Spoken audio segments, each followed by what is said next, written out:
Hello and welcome back to another episode of the Resonance Club. This is your host, Molly Holly, and in this episode, I'm going to chat about what regulated looks like in leadership, what a regulated leader actually is, because I want to make it very clear that regulated doesn't mean passive, that regulated doesn't mean being the one that's always silent, sitting at the back, not interrupting, staying. I think people often confuse freeze with calm or shrinking with being calm, because someone that's calm can actually still be the loudest in the room, but that loudness is not unbearable. It is a clear, distinct, convicted voice. Sometimes the calmest person, the most regulated person, isn't the one doing all the speaking, but the lack of speaking doesn't mean regulation. And the constant speaking also doesn't mean that they're regulated at a nervous system level. If anything, being regulated, having nervous system regulation and nervous system capacity is the complete opposite to passive. Because when you're not constantly self-protecting, self-armoring, on high alert for threats, being courageous no longer feels unbearable. Of course, it's still scary, but someone that has nervous system capacity, that has nervous system resilience, will be able to feel the fear and do it anyway. Those that feel the fear and freeze, or feel the fear and fight, or feel the fear and fawn or flight, are not in a regulated state. It doesn't mean they're not a regulated person. There's plenty of times where I've felt the fear and frozen, but there are more times I've felt the fear and did it anyway, because that's what courage is. Nervous system resilience is having the capacity for courage. And so the regulated leader is willing to speak up when they don't agree with something, when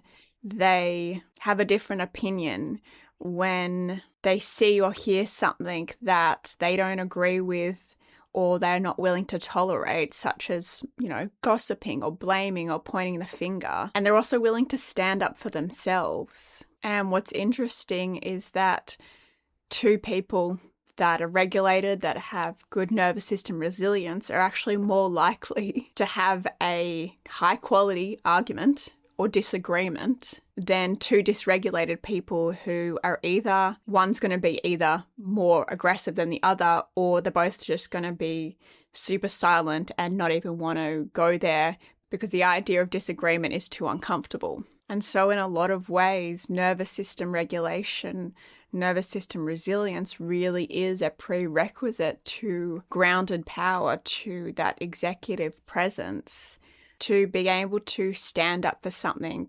to have conviction without needing other people to agree with you, to being confident in yourself without needing that external validation.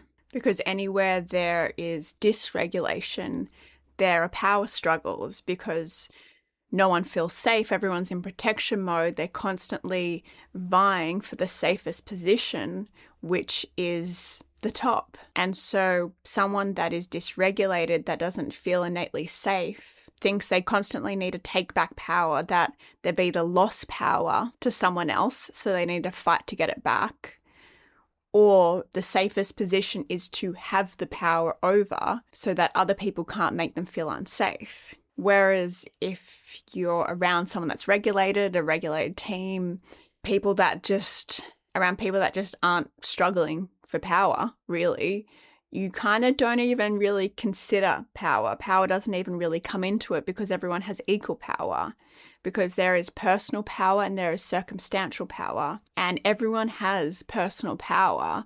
It's just whether they are willing to remember that they have that power. They have the power to lead themselves, to have the power to influence themselves and their life.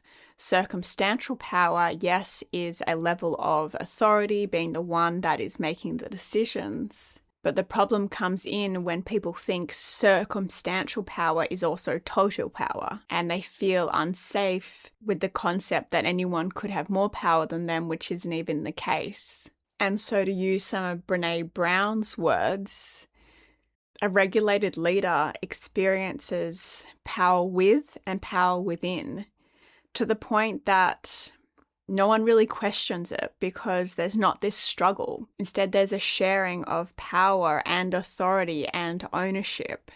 A regulated leader not only delegates tasks, but they delegate leadership, they delegate ownership. They remind people that they have the power. This is empowerment. Unfortunately, dysregulated leaders, dysregulated managers use language that disempowers so that they feel like they have the power over. And so I think, well, it's not just my opinion, there's, I think, plenty of other books, thought leaders, research on this, that nervous system, good quality nervous system, regulation, subconscious work, somatic work is the piece that has been missing from leadership development, from team training for so long. It's the reason why certain tactics and strategies don't stick. Because if you're trying to teach a dysregulated leader people first and emotionally mature strategies, then you are essentially trying to counteract their natural response to interpersonal dilemmas. Because for someone to implement an emotionally mature strategy, they need to be emotionally mature themselves. And it's not necessarily anyone's fault or oversight, because for so long, the research reinforced the idea that emotional memories, like how we became as adults, that emotional memories are locked in place, that they can't be changed, meaning the level of emotional maturity you had when you became an adult, you were stuck with. There was no way to change interpersonal behaviors, improve social skills in a way that was innate and ingrained.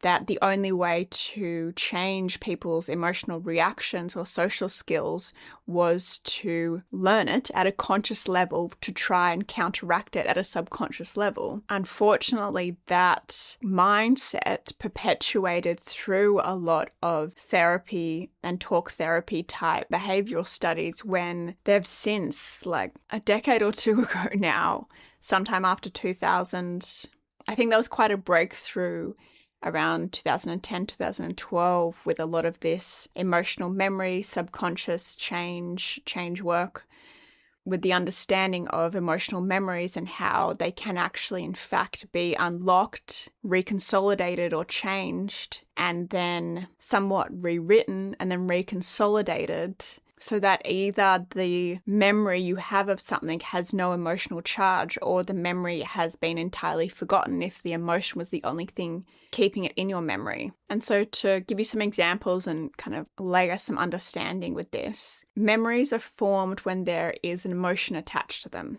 There needs to be an emotion to remember something long term. And so most of your memories will have either positive or negative emotions associated with it. Any of the memories that have, well, essentially all these memories are influencing our perception of our current reality and how we construct our future reality. And so, of course, you want to keep all the ones that have positive associations, all the positive memories, but then all the negative ones that are influencing your nervous system, influencing your subconscious. So for example, if something negative happened as a child, that emotional memory still has the potential to influence your nervous system, triggering any nervous system-based reactions that have similar characteristics in your present moment to when they had in that past moment. And it was previously thought that that childhood memory was locked as it is,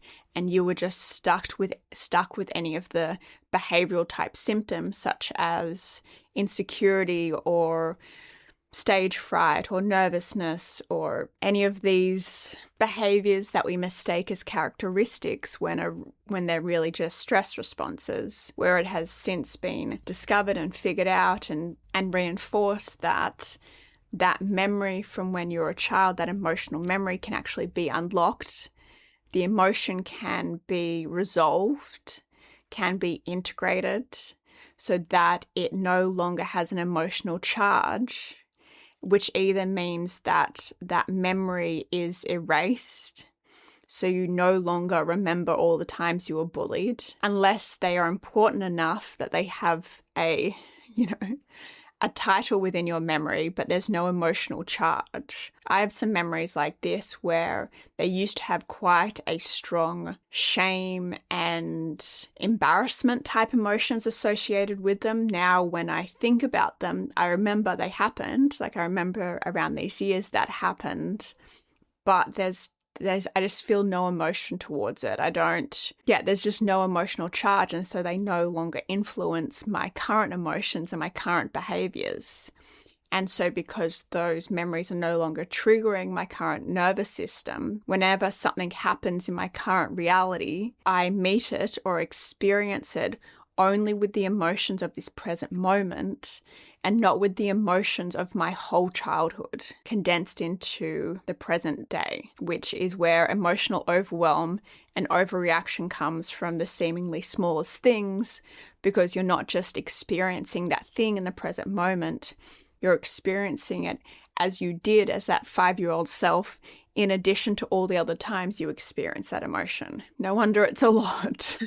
This is why anyone that has a dysregulated nervous system or behaves in a way that is an overactive stress response, like, they're not bad people. None of you are bad people. Everyone has probably just got some level of unresolved emotions that they need to reconsolidate and resolve so it no longer influences them. I mean, to put it so simply, is you no longer have to suffer from your insecurities. You no longer have to suffer from the loneliness or the anxiety or the nervousness or the fear of rejection. Anything that is associated with emotional memories from your past, you don't have to continue carrying into the future. And so becoming a regulated leader isn't about doing hours and hours of leadership development and strategy and planning and tactics and team